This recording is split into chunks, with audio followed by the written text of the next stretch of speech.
مدح من هالكباريه والله مدح كثير.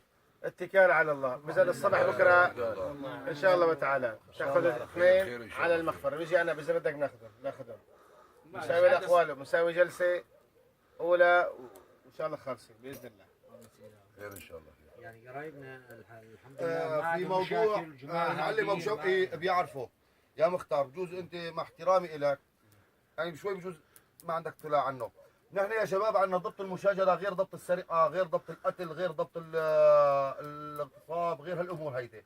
ضبط المشاجره عندنا ضبط المشاجره بس إن فتحنا ما بنقدر نسكره لحتى كافه المطلوبين يتواجدوا. تذكر اسمه يتذكر ضبطه صح. واثناء اللي بيصير الصلحه عندنا مباشره الضبط الصلحه وما بنحيل طبعا المواقيف على المحكمه.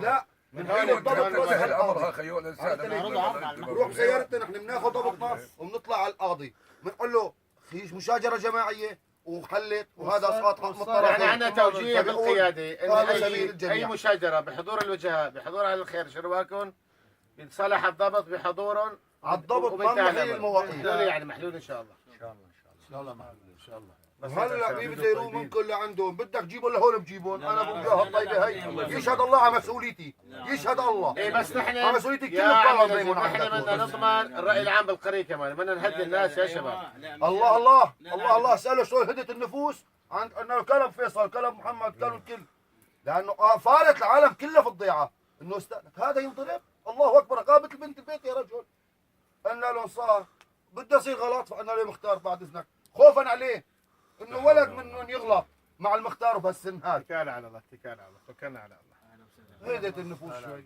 الصغير كل شيء قد عمره حصل خير ان شاء الله. 10 سنين.